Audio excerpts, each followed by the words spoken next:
Hai Sobat Ilmuwan Muda, kembali lagi ke channel YouTube Ilmuwan Muda. Kali ini kita akan membahas skripsi jurusan akuntansi khusus untuk bab 2. Yang belum subscribe jangan lupa subscribe untuk menonton video YouTube selanjutnya. Oke, penasaran? Saksikan video berikut ini.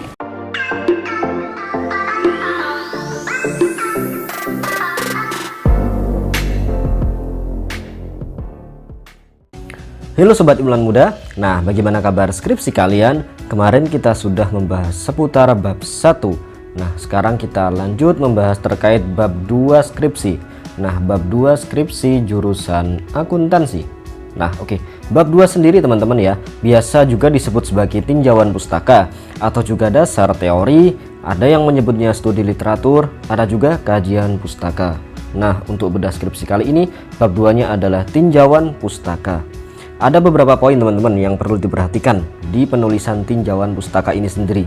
Yang pertama yaitu ide pokok yang digunakan sama dengan pendahuluan, sama ya, tapi lebih disempurnakan. Jadi sama di sini membahas terkait struktur modal, lalu nantinya akan membahas terkait kinerja perusahaan seperti apa, lalu harga saham itu apa, dan keputusan manajemen perusahaan seperti apa. Jadi hampir sama dengan bab 1 ya. Oke, lanjut pada bab 2 di sini kita akan membahas 3 topik besar. Yang pertama, 2.1 ada landasan teori. Jadi terkumpul jadi satu di sini ya landasan teorinya. Lalu 2.2 ada penelitian sebelumnya dan perumusan hipotesis. Jadi penelitian sebelumnya yang hampir-hampir mirip lah dengan penelitian yang dilakukan, yang kalian lakukan itu seperti apa. Lalu perumusan hipotesisnya juga di sini. Lalu 2.3 ada kerangka pemikiran. Jadi sebuah kerangka dari pemikiran tentang penelitian kalian. Oke, lanjut 2.1 terkait landasan teori. Jadi urutannya 2.1.1 ada namanya struktur modal. Nah di sini dijelaskan struktur modal seperti apa. Misalkan berdasarkan pengertian para ahli yang telah dijelaskan sebelumnya, maka struktur modal ini dapat diartikan sebagai komposisi antara hutang dan ekuitas yang dimiliki oleh perusahaan dan seterusnya. Lalu 2.1.2 membahas terkait kinerja perusahaan. Nah, kinerja perusahaan itu seperti apa? Misalkan prestasi atau kinerja adalah catatan tentang hasil-hasil yang diperoleh dari fungsi-fungsi pekerjaan tertentu atau kegiatan selama kurun waktu tertentu. Misalkan seperti itu ya. Lalu 2.1.3 ada namanya harga saham. Jadi harga saham dijelaskan seperti apa. Saham adalah surat berharga yang merupakan tanda kepemilikan seseorang atau badan terhadap suatu perusahaan dan lain sebagainya. Oke, the next 2.2 ada penelitian sebelumnya dan perumusan hipotesis. Nah seperti apa? Jadi dipilah lagi ya. 2.2.1 bisa membahas pengaruh struktur modal terhadap harga saham. Nah seperti apa? Lalu 2.2.2 bisa membahas pengaruh struktur modal terhadap kinerja perusahaan. Oke, lalu lanjut 2.2 ya, titik 3 ada pengaruh kinerja perusahaan terhadap harga saham. Jadi pengaruhnya seperti apa?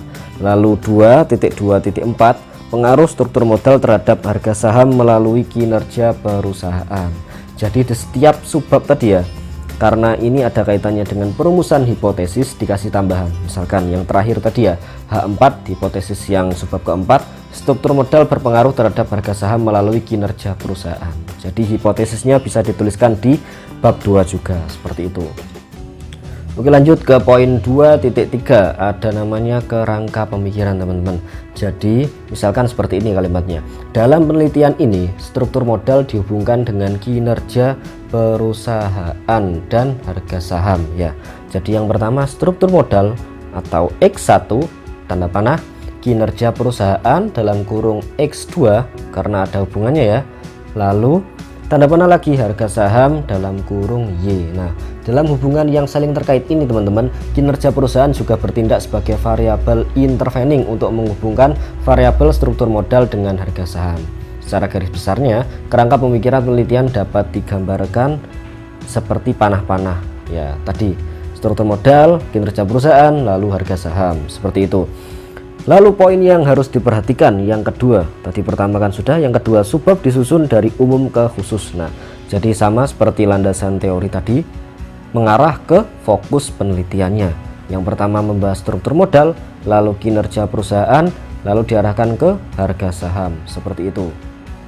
Oke, poin yang ketiga yang perlu diperhatikan adalah tiap subbab dapat terdiri dari beberapa referensi penunjang. Nah, jadi satu paragraf teman-teman ya bisa terdiri dari lebih dari satu referensi. Yang perlu diperhatikan adalah referensi yang kalian masukkan itu harus update ya, harus terbaru teman-teman. Oke, misalkan ditulis seperti ini teman-teman ya, membahas terkait struktur modal, misalkan struktur modal ya, menurut Weston dan Copeland tahun 1992, struktur modal sebagai pembiayaan permanen yang terdiri dari hutang jangka panjang, saham preferen, dan modal pemegang saham, seperti itu. Lalu misalkan ditambahin lagi Arfriansyah 2013 menjelaskan struktur modal sebagai perimbangan antara penggunaan modal pinjaman yang terdiri dari hutang jangka pendek yang bersifat permanen, hutang jangka panjang dengan modal sendiri yang terdiri dari saham preferen dan saham biasa.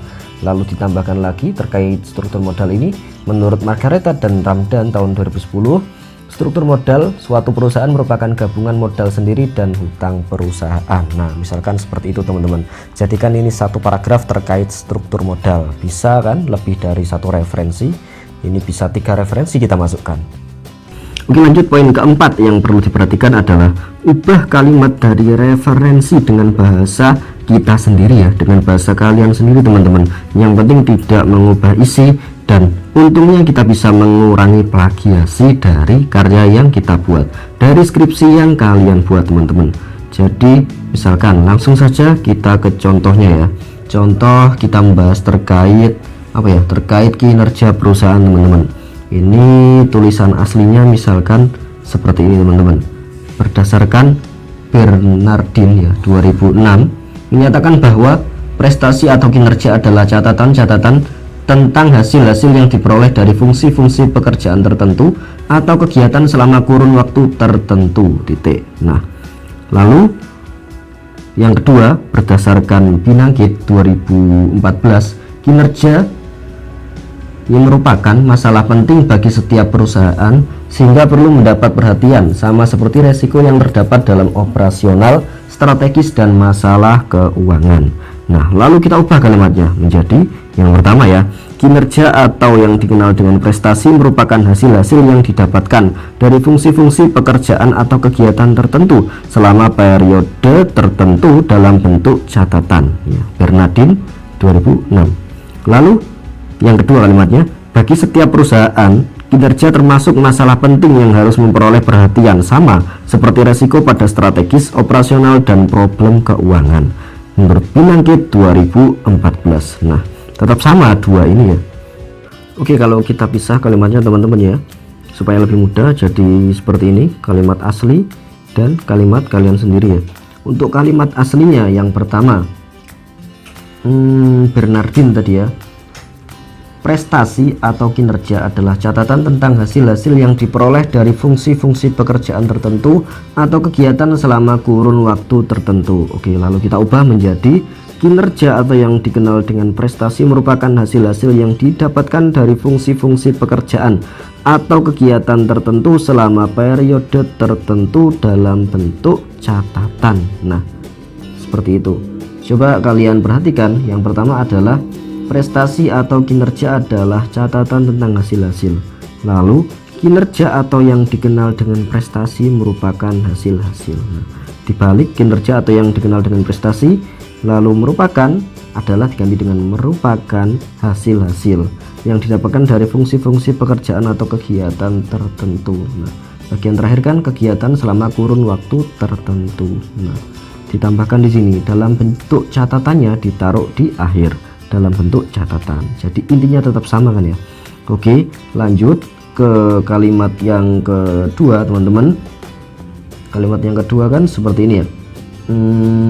Menurut Binangkit ya, kinerja merupakan masalah penting bagi setiap perusahaan sehingga perlu mendapat perhatian, sama seperti resiko yang terdapat dalam operasional, strategis, dan masalah keuangan. Lalu diubah menjadi kalimat kalian sendiri. bagi setiap perusahaan, kinerja termasuk masalah penting yang harus memperoleh perhatian, sama seperti resiko pada strategis, operasional, dan problem keuangan. Bisa terperhatikan di sini teman-teman, bisa kalian perhatikan. Yang pertama kan, kinerja merupakan masalah penting bagi setiap perusahaan. Lalu diubah dibalik, bagi setiap perusahaan kinerja termasuk masalah penting. Termasuk ya, tadi kan merupakan diganti termasuk, dan merupakan kan sama ya, sama include di situ, sama-sama menjelaskan bahwa ini loh adalah masalah penting. Nah, yang harus memperoleh perhatian sama seperti resiko pada strategis. Jadi harus sama-sama memperoleh perhatian seperti resiko yang terdapat dalam operasional. Ini dibalik ya, operasional, strategis, dibalik strategis dulu, baru operasional dan problem keuangan. Nah, intinya akan tetap sama teman-teman. Yang penting kalian tidak mengubah isinya, yang dimaksud itu tetap sama. Kalian cuma mengubah apa? Cuma mengubah cara penyampaiannya teman-teman. Oke, cukup sekian, semoga bermanfaat. Bagaimana teman-teman masih bingung tentang penulisan skripsi bab 2 ini? Kalau masih bingung, jangan lupa tulis pertanyaan di kolom komentar berikut ini. Saya akhiri dari video ini, jangan lupa subscribe ya channel YouTube Ilmuwan Muda. Salam dari kami, salam ilmuwan muda.